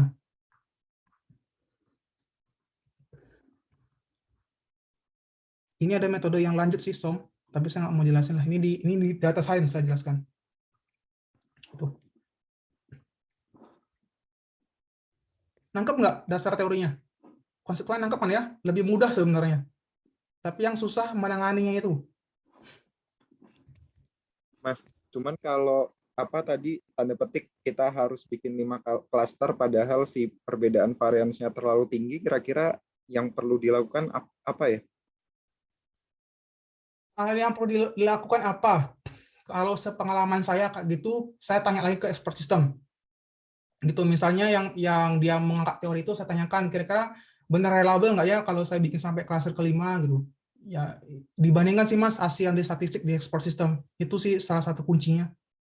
Jadi apa namanya, kadang apa yang kita olah sebenarnya mungkin nggak terlalu tepat gitu. Kita bisa compare, kita bisa gabungkan juga ke export system. Tanya para ahli kayak gitu. Jadi lebih dicek kayak satu per satu di yang apa perbedaan variansnya itu nggak terlalu tinggi gitu ya ke expertnya. Apakah betul kalau ini diklasterkan ke 4 bukan ke 5 gitu-gitu ya, Mas? Iya benar. Nah itu Tapi yang di cluster. Tapi kalau yang perlu dicek yang perbedaan di cluster yang variansnya beda dikit aja ya, atau yang jauh juga perlu? Gimana? Jadi misal tadi kan ada kayak sebenarnya mungkin 3 cukup gitu, tapi kayak mungkin di satu sisi karena ada tujuan tertentu kita harus bikin 5. Nah yang dicek itu yang di 4 dan 5 aja atau ke 3, 2, 1 juga, Mas? Enggak Mas, di sini loh. Di sini kan ada namanya variant expand. Nih, kan tadi ada outputnya ya. Ini kan ini 1, ini 2, 3, 4, 5, 6, 7. Nah sebenarnya kalau kayak gini, kalau kita lihat gambar ini kita bisa sampai bikin 3 klaster. Nah, tapi sini 4 dan 5 ini sama. Ya, terus 1, 2, 3, 4, 5. 4 dan 5 ini sama, terus 5 dan 6 ini sama, 7 dan 8 ini sama. Nah, sebenarnya kalau kayak gini dia beda-beda tipis, Mas. Jadi maksudnya kalau dibikin klaster ke-7 ya nggak terlalu berbeda ini, ada gapnya kan kecil sekali ya. Nih, perbedaan di sini nih, nilainya di sini. Jadi informasinya sebenarnya sama gitu. Jadi buat apa kita melebarkan informasi tapi maksudnya sama. Nah, tapi baik lagi yang kita butuhin tadi, kalau itu memang kita perlukan ya hajar aja, nggak masalah juga sih. Nah, jadi tantangan kita tuh nanti di sininya. Ya, tantangan kita nanti di sininya. Di sini. Tentuin di sini kan 5 nih bisa di set 1, 2, 3 seterusnya. Coba aja. Misalnya kita bikin 2 ya.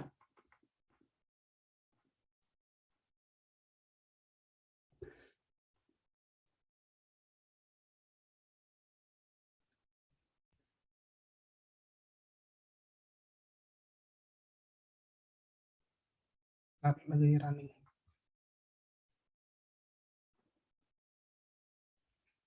Sebenarnya nggak bakal terlalu jauh sih impact-nya itu. Diganti-ganti juga. Ini tunggu di running dia kan datanya banyak. Coba kita pindah yang ke lain dulu. Sambil nunggu di running ya. Nah, salah satu penerapan lain di cluster, ini bonus aja, siapa tahu perlu nanti untuk di kajian literatur. Kita bisa melihat nanti ketika ada data teks. Minggu kemarin ya, saya lupa siapa yang nanya, gimana ketika kita mau nentuin variabel-variabel yang kita mau kita gunakan gitu. Saya lupa itu potensi apa. Ini kita sama datanya dari Scopus. Saya contohin aja dulu ya. Bentar.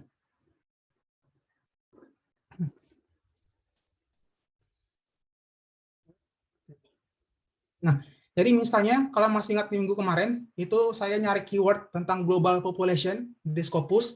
Jadi kita bisa melihat kira-kira keyword-keyword apa aja yang paling banyak digunakan oleh author ketika mereka mempublikasikan paper Scopus itu.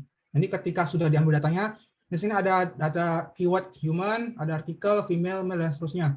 Jadi salah satu tujuan cluster, ini bonus aja, salah satu tujuan cluster kita bisa menentukan nanti untuk di literatur review, untuk di meta-analisis namanya. Nah, jadi contohnya kayak gini.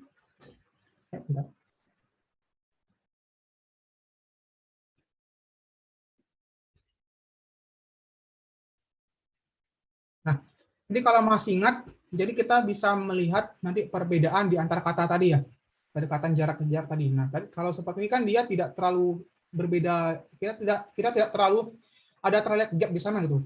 Karena satunya berbeda ya Mas ya. Kayak di sini. Di human kan datanya 10.000 kata. Nah, tapi kalau di lain itu satunya cuma ratusan, kayak di sini 300, sini 1.000. Nah, tapi nanti dia tidak akan terlihat gap yang jauh di sana di cluster. Nah, kita bisa lihat itu nanti di dendrogram. Ini salah satu tujuan juga untuk di cluster. Bentar, saran dulu.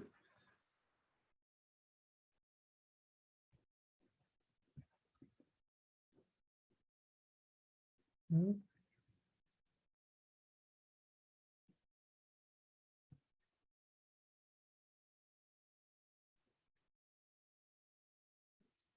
cluster di sini. Nah, sama nanti ketika gunain dendrogram, kita bisa lihat bagaimana nanti ada perbedaan di cluster di sana itu kayak gini. Nah, ini kan labelnya kata ya, jadi agak susah dibersihkan. Jadi kalau seperti ini malah lebih kompleks lagi. Dapat dilihat kalau kita membahas suatu topik tertentu, misalnya mencari topik infrastruktur, kan banyak nanti breakdown dari teritorinya tadi. Jadi kita bisa melihat juga kira-kira apa aja yang paling baik dibahas di data teks. Nah, itu juga bisa digunakan cluster. Contohnya. Nah, contohnya di sini. Kan tadi udah di running ini untuk bikin cluster ya, dendrogram. Nah, di sini saya bikin dia kayaknya 3 atau clusternya 3. Jadi bisa dilihat nanti dilihat secara jelas ketika seperti ini. Nah, di sini ada satu cluster, di sini A, ini B, dikit ya, tipis, dan ini C. Nah, jadi cluster A dia ngebahas tentang ini, tentang topik-topik ini. Nah, cluster B dia tipis sekali ini, hanya kecil sekali di sini. Dan cluster C dia ngebahas tentang ini. Ini bisa jadi karena dia datanya di sini 10.000-an. Bisa jadi. Di sini kedua, bisa jadi karena di sini datanya adalah 2.000-an sampai 5.000-an. Nilai-nilainya tadi ya. Bisa jadi. Nah, bisa jadi di sini C ini karena datanya adalah ratusan, kayak 300, 200 itu. Nah, jadi itu yang dasar ketika dia bentuk cluster. Nah, makanya ketika nanti mau bikin cluster, lihat dulu dimensi datanya, satuannya sama apa tidak gitu. Kalau ada outlier yang kayak tadi ya jelas nanti dia akan jadi kayak gini, Mas. Karena yang satu tadi dia datanya ada 1000-an gitu. Nah, jadi ini akan terbentuk juga skala-skalanya tadi per nilai cluster tadi. Nah, itu juga salah satu tujuan dari cluster. Mudah nggak?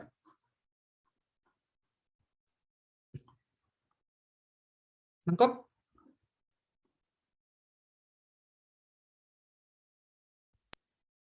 Sorry. Jadi kalau mau cluster itu datanya dibagusin dulu baru diklusterin atau diklusterin dulu atau baru nanti dicek ininya? Bagus apa enggak itu tergantung. Bagus dalam arti dia memang ada data satuannya demikian apa gimana gitu loh. Kalau ada outlier ya berarti pakai tadi kayak Meduits, Mas. Jadi jangan pakai itu untuk di PCA karena PCA sensitif begitu. Jadi kalau nanti ada data yang kayak tadi kayak gini. Bentar, saya lihat datanya lagi tadi ya. Nah, ini kan sebenarnya dia ada outlier ya, Mas ya. Karena kan data variable human itu kan ada 10.000. Nah, beda yang lain kan ada 400, ada 4.000, ada yang 200-an. Bisa jadi dia ada outlier. Nah, jadi seharusnya kalau kayak gini digunakan PCA yang nggak terlalu bagus juga. Jadi kita bisa pakai kayak Meduits itu. Walaupun beda tipis hasilnya. Bisa jadi kalau PCA dia 40%. Bisa jadi kalau kayak Meduits hanya 50%. Nah, tapi kan 10% berbeda kan cukup berarti ya untuk kita analisiskan. Gitu sih. Jadi kalau untuk di PCA dia agak sensitif untuk layer. Tapi kalau di Meduits ya cukup robust dia. Oke. Karena kalau di yang Meduits itu pakai yang nilai tengah itu ya, Mas? Iya, nilai tengah. Benar. Teorinya ya, matematiknya ya, dia pakai nilai tengah.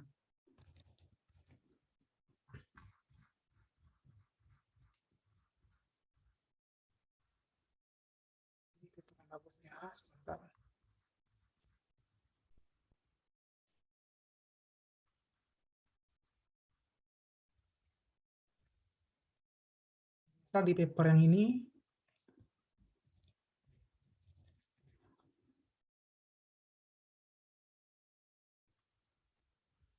nah dia pakai PCA juga, dia menggunakan PCA untuk segmentasi produk. Tuh. Bentar datanya.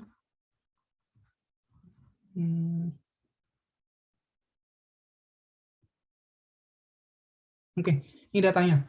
Datanya dia gunakan di e-commerce, dia ada di Kaggle datanya. Data e-commerce tuh. Dari 2020 Agustus, di sini ada 1.500 record, ada 43 variabel. Nah, jadi dia ada 43 variabel dan ada 1.500 observasi datanya. Jadi di sini ada products, rating dan seterusnya gitu. Jadi dia ingin membentuk cluster. Kira-kira bagaimana clusternya nanti?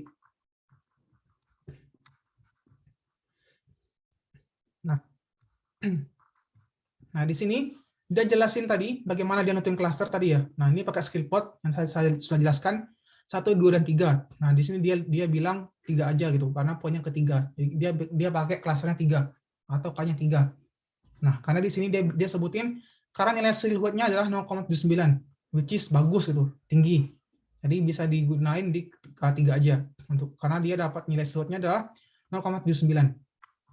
Nah, terus di sini dia dibentuk klaster lah kayak tadi yang kita runningkan di SPSS dan juga di ART. Dia bentuk juga klaster 1 mana ini, klaster 2 klaster 1 ini, klaster 2 ini klaster 3. Nah, dia akan kebentuk mungkin perusahaannya atau observasinya itu. Nah, ini pattern-nya. Nah, di sini dia sebutkan tadi 48% mungkin nilai variannya tadi itu. Nah, itu dijelaskan sama dia juga. Berarti dia variannya dapatnya 48%, berarti nggak terlalu baik lah. Nah, gitu sih. Jadi mudah sebenarnya klaster itu. Yang sulitnya adalah tadi menentukan nilai K-nya tadi. Balik dulu, itu kita butuhkan apa enggak ke teorinya tadi.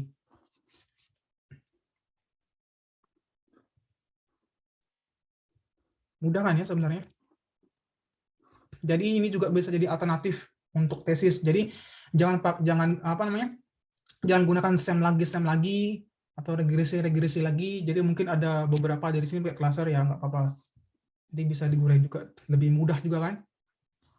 Pada SEM harus nyebarin kuesioner, bersihin dulu uji-uji yang lain. Capek kan kalau cluster kan pakai data apa yang ada udah bikin aja cluster. Jadi tesis.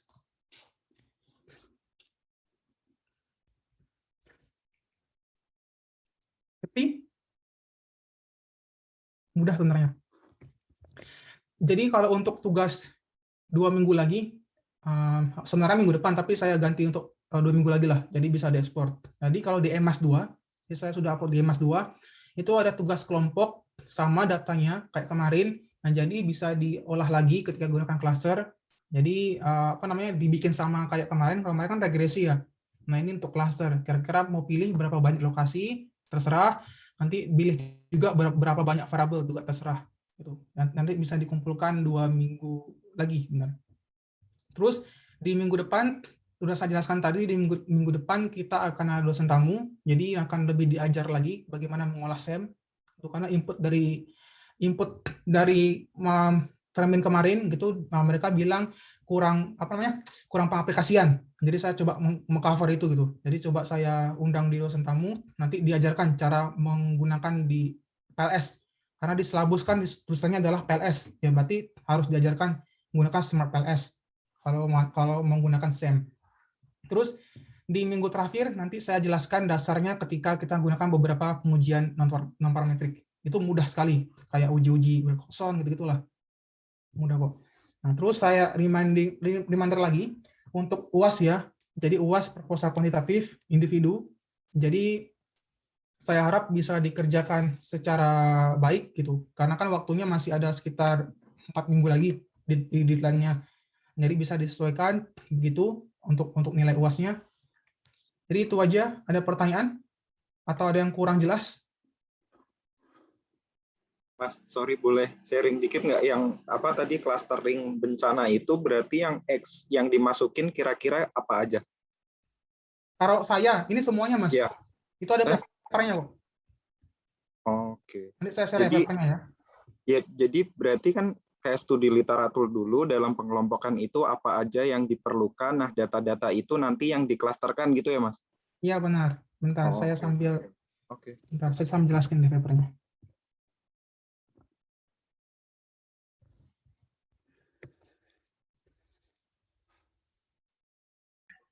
Terkait tugas yang kelompok itu, Mas, itu gimana Pak? Pemilihan variabelnya minimal berapa ya? Terserah. Semakin kemarin ada yang gunain banyak, ya bagus. Saya kasih nilai tambahan. Berarti kan mengeksplor banyak. Kalau mau gunain 2 nggak masalah, buat coba-coba. Semakin baik, semakin bagus lah. Semakin banyak yang bisa dijawab. Mana ya papernya? Bentar. Itu dengan menggunakan beberapa metode tadi ya? Terserah. Mau pakai PCA boleh, mau pakai K-means boleh. Tinggal diklik-klik aja di R, boleh kok. Nah, tadi menjawab punya Mas Fahmi ya pertanyaannya. Itu sebenarnya ada di paper ini. Tadi sebenarnya data itu ada data di paper ini. Jadi di situ kan ada beberapa variabelnya Mas ya. Kayak ada work experience. Nah, tadi kan ada duration work dan lain-lain gitu. Nah, itu saya mau bikin cluster. Bagaimana ketika di sini ada beberapa aspek, tuh kayak komunikasi, tadi makanya ada penggunaan telepon, makanya ada penggunaan penggunaan telepon dan punya telepon apa tidak gitu, dan berapa banyak yang mempunyai komputer atau PC. Nah, itu menjelaskan di sub variable tadi. Nah, ini dia variable tadi. Sini ada variabel menggunakan telepon, mempunyai telepon, dan lain-lain gitu. Jadi di sini sudah mencakup sebenarnya bagaimana ketika ada variabel per level kabupaten kota se-Indonesia. Nah, kita lihat bagaimana literasi digitalnya menggunakan telepon. Kita lihat bagaimana inklusivitas keuangannya. Makanya di sini ada variabel keuangan gitu. Dia mempunyai tabungan, dia punya KUR atau kredit, dia punya BPR gitu. Berapa banyak ada komersial bank di sana. Nah, itu sih. Terus di sini ada variabel pendidikan, berapa banyak populasi yang sekolah, berapa banyak populasi di daerah itu yang sekolah gitu. Di sini juga ada. Nah, di sini ada variabel desa Kernas atau variabel survei di BPS yang membahas tentang pekerjaan di Indonesia. Nah, kita bisa melihat bagaimana durasi bekerja mereka itu dalam satu hari. Jadi makanya ada 0, ada 1 sama 9. Nah, bisa jadi karena 0 itu banyak orang nggak bekerja di lokasi itu. Bisa jadi karena 0 gitu. Atau mungkin ada kesalahan input data, bisa jadi. Saya nggak tahu karena saya dapat data dari BPS. Nah, di sini juga ada beberapa variabel tadi, ada job job in. Ini populasi yang menggunakan internet. Nah, jadi clustering itu kita bisa membuat nanti bagaimana perbedaan variabel yang bisa kita gunakan. Itu yang pertama. Terus yang kedua di sini contohnya, sebentar.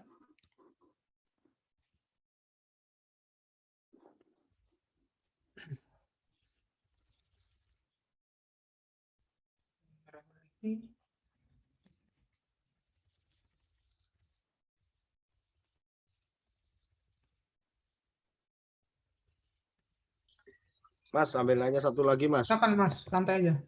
Setelah kita ketemu 3-4 klaster ya dengan metode tadi itu, terus kemudian penamaan klaster itu bagaimana ya, Mas ya?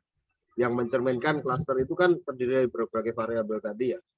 Penamaannya ini biasanya praktisnya bagaimana ya?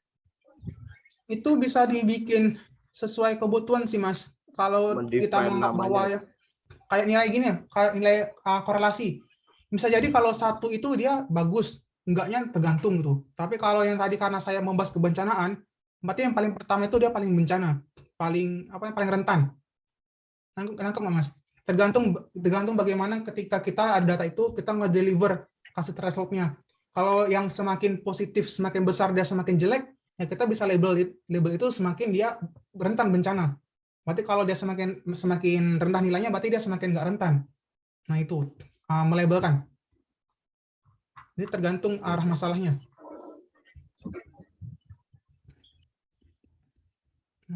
Bentar. Nah, di sini yang kedua, nanti mungkin bisa dikembangkan atau digunakan juga nggak masalah. Ini bisa digunakan untuk tesis juga.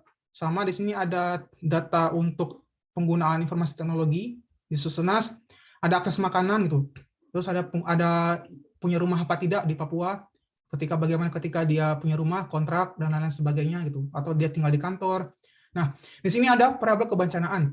Nah, saya ambil di Susenas juga, ada berapa durasi, ada gempa bumi, tsunami gitu, ada badai kah, ada tornado kah, dan seterusnya. Nah, di sini juga saya tambahkan bagaimana ketika ada kebencanaan sosial gitu. Nah, di sini ada banyak orang protes atau number of incidents protes. Nah, makanya mungkin di beberapa region itu nggak clusternya banyak gitu. Nah, kayak gini maksudnya. Nah, bisa jadi ketika kita bikin cluster untuk yang kebencanaan alam, bisa jadi kita bisa bikin 4 cluster karena kan informasinya banyak, Mas ya. Nah, tapi kalau kita bikin social hazard atau kalau daerah-daerah yang suka protes, kita nggak bisa bikin 4 cluster. Kenapa ya? Karena mungkin beberapa daerah itu nggak sering cluster, nggak banyak yang protes itu, nggak banyak orang yang mungkin rusuh. Nah, itu kita balik lagi ke knowledge management kita. Kalau kita berpikir bahwa satu lokasi itu homogen atau sama, ya kita bisa breakdown ke cluster lebih banyak gitu. Heterogen. Kalau dia homogen, kalau dia terlalu sama, ya kita nggak bisa nge-breakdown cluster itu terlalu banyak. Nah, itu konseptualnya, cara menentukan cluster yang baik apa tidak. Konseptualnya, cara menentukan jumlah klasternya. Jadi kalau kayak gini kan karena lokasi-lokasi itu kan nggak semuanya ada protes itu, nggak semuanya ada demo. Jadi saya nggak bisa breakdown dia sampai 4 sampai 7 gitu. Tapi kalau kita berbicara di apa namanya kebencanaan alam, ya saya bisa nge-breakdown sampai 4 gitu. Di daerah mana yang dia bencananya besar kayak gini.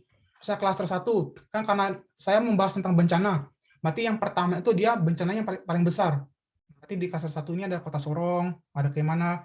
Klaster 2 yang Soso lah, berarti di mana itu. Klaster 3 berarti ada di Fakfak. Nah, klaster 4 dia beda sendiri di Mebrat. Bisa jadi karena sendiri ini karena dia berada di gunung gitu. Balik lagi tadi ke knowledge-nya tadi. Kalau data ini kan dia di dekat apa namanya? Lokasinya dekat laut atau dekat pantai. Tapi kalau di Mebrat ini kan daerah pegunungan. Nah, jelas lah mungkin kalau daerah-daerah kebencana ini ketika berbicara banjir kalau ketika berbicara tentang apa topik-topik yang bencana yang ada di daerah-daerah laut ini yang nggak terjadi gitu. Mungkin di sini lebih banyak gempa bumi gitu. Nah, itu juga bisa kita reasoningkan untuk di cluster. Nah, tapi kalau yang kayak gini, kalau untuk social hazard ya daerah-daerah ini ya jarang ada demo. Ya paling demo tuh di Kota Sorong, di Fakfak sama Manokwari gitu. Jadi kita bisa bikin cluster, baik lagi ke knowledge manajemennya. Maaf, berarti kan tadi soalnya sebelumnya diinfoin juga ya kalau untuk menilai K optimal bisa pakai metode elbow gitu. Tapi selain itu kita juga bisa langsung ke knowledge management aja kayak yang Mas bilang. Apa itu tetap dijalanin metode elbow atau siluetnya gitu? Oh, saya tetap jalanin, Mbak. Oh, baru kita bisa sesuaiin lagi gitu ya tergantung knowledge manajemennya. Oh. Tapi yang tadi di cluster saya bilang jangan terlalu kaku-kaku banget. Kalau di regresi kita no excuse, kalau dia nggak signifikan hapus itu. Cluster enggak. Karena kan tadi dia unsupervised, Mbak ya. Kan kita nggak ada Y, kita bingung nih gimana cara dilabelkan tadi, hanya dari nilai jarak gitu.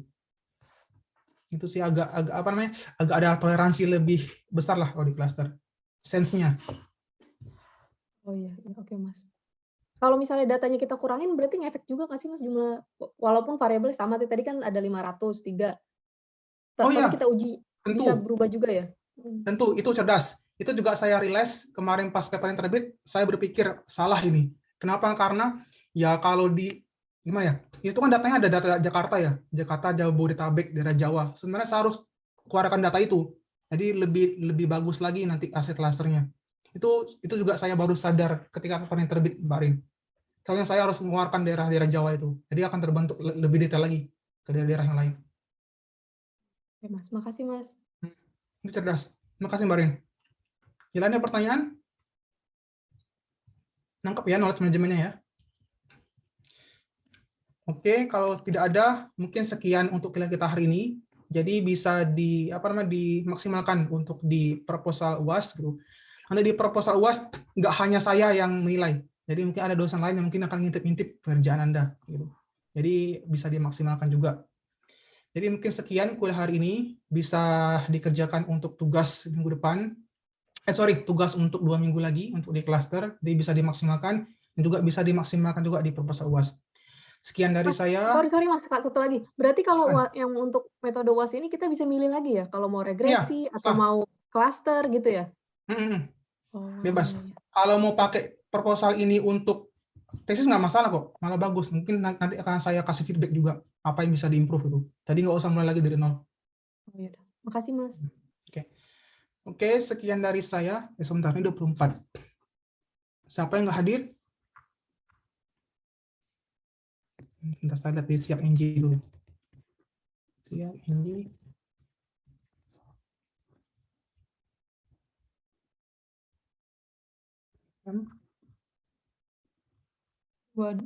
Hadir semua. Pak Adri ada 2 ya Pak? Ani pakai akun saya. Pakai akun hadir semua Mas Rezi. Dua. Ani Mukminati itu. Siapa yang hadir ya Mbak ya? Hadir semua Mas, tapi namanya Ani tadi kurang ini. Hadir semua kok Mas. Oh, ya. Maaf belum dipilih Mas.